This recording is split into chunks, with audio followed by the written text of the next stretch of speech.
Hi everyone, Helen Blunden here. Hope you're happy, healthy and well. Today it is a book review on Anne Tyler's new novel, her 24th novel called French Braid. Now this is our book club book and I'm really intrigued to find out what my fellow book club members will think about this book. I have read Anne Tyler's books before many years ago. I read two of her novels, Dinner at the Homesick Restaurant and The Accidental Tourist, but I can't tell you what they were about. I can't even recall the feelings or anything about those books. When I read this book, this was quite a surprise for me. Now, if you're someone who wants a plot, then don't read this book. This book is simply a series of, I guess, recollections of various members of the Garrett family. And indeed, this book is about the period of years spanning from the late 1940s right through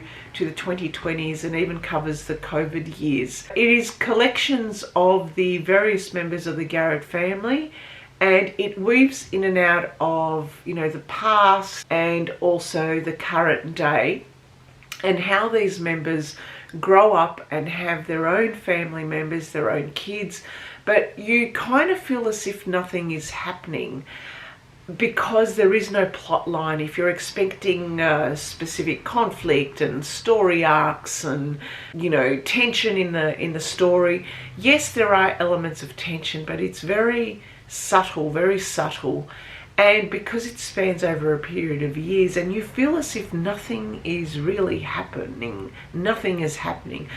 At the same time, this is a story that makes you think long and hard. Now, I'm someone who, as I was reading this book, I'm thinking, what am I reading? Where is this going? What is this happening? But I think the most important things are after the book, after you put this down.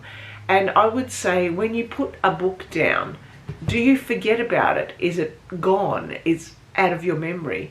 Well, for me, this one, it was really interesting because I kept thinking about it afterwards.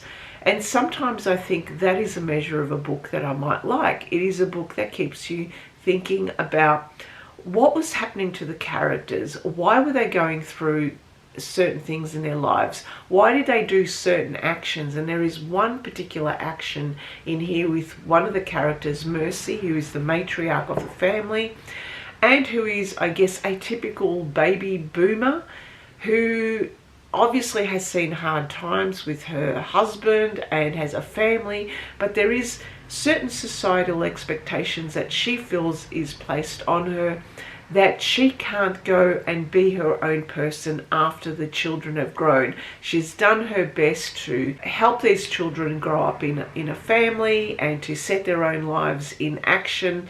But now she feels that it is her life and she doesn't want to stay with Robin, her husband, who is the patriarch, a very old-fashioned plumber who has his own business.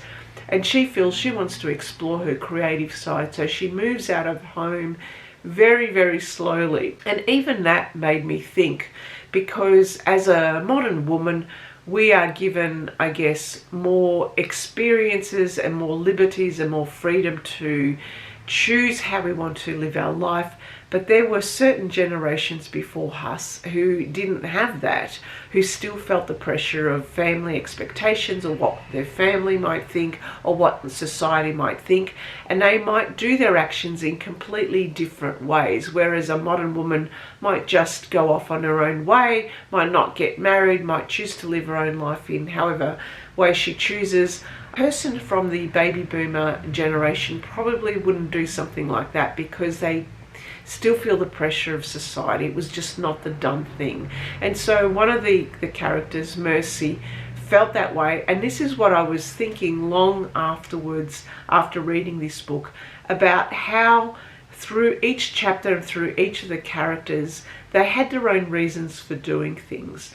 What this book showed me was all the different family situations that have happened, and it made me think of my own family as well and the families that I know. Sure, there might not be big ups and downs and conflicts that might happen, but there could be begrudges and things that have happened many years ago that people still hold onto and still have grudges, and might slowly over the generations start to show themselves in different ways. And these different ways might be not attending family gatherings, or not keeping in contact with the family, whereas other families might be in each other's pockets. It was a really interesting book that covered the way families are with each other. For me, another thing I kept thinking about long after the book is the different types of families.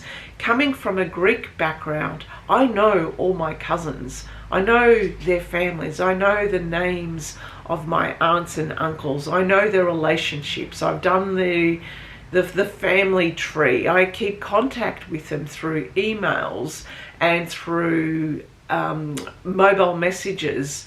I know who my cousins are. I could ring them up and say, hey, I'm coming over and, let's do this. But it's very different to the family that was in this book, who one of the characters actually struggled to know who her cousin was because they hadn't met each other. And to me, that was kind of weird.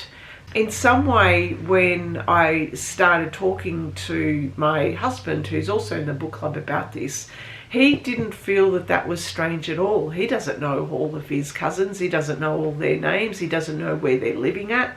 And so I just thought that was a very interesting, juxtaposition of the types of families that are out there. The families who are in each other's pockets and know each other's business, and the families who kind of keep to themselves. Now, one of the interesting things is, I'm not going to go into the entire family, because the whole book is all about the Garrett family.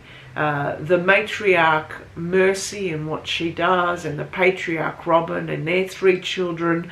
Alice, who is fairly independent.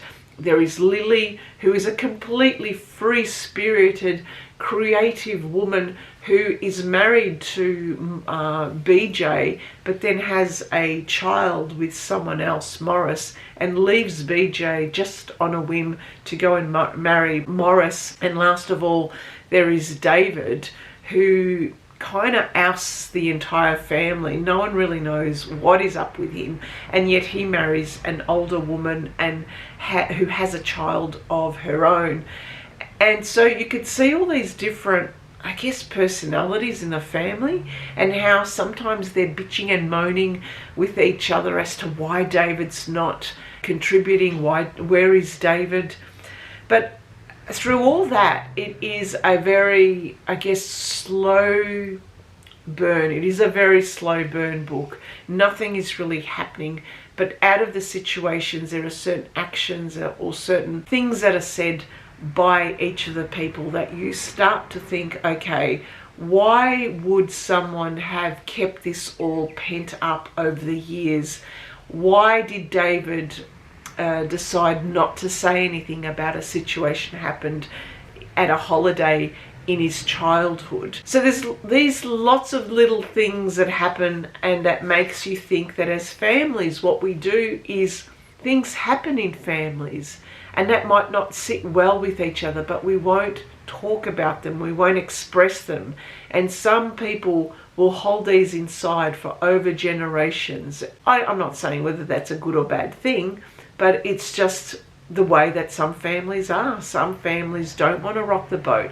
Some families just accept that people are human. We make mistakes, or you just let it go. You go, well, that's them. That's, I wouldn't do it this way, but they did it that way. There's a lot of hurt also in families. Yeah, it's been a very interesting book, and so I'm very intrigued as to what my book club members will say about this book, simply because it is quite a wistful read. It's an empathetic read. It's sympathetic to all the characters. There is some action that Mercy does that people might not agree with, but when I think about it, I can actually understand and empathize with her and what she's going through. I wouldn't have done the action that she did in this book, and for those of you who have read it know exactly what I'm talking about, but you can empathize with all of these characters. Really interesting book, a very different book to what I have been reading of late, which has been Russian literature, which has been some comedy, which has also been a biography of one of Australia's most well-known, most famous writers and authors, our Rudyard Kipling of Australia, called Henry Lawson. So I've been reading a whole heap of books of lately, but this is very different to what I have read before. So let me know what you think. Have you read any of Anne Tyler's books? What did you think about them? Are you someone who really wants a plot-driven book versus a character-driven book? For me, I really like this book, but it took a long time for me to really grapple with the themes, and a long time thinking after this book about what was the whole point of this book. That's my take on the book, a very sympathetic novel to the plights and the experiences of different generations and how they take to family situations. So thank you for listening and thank you for watching. Bye for now.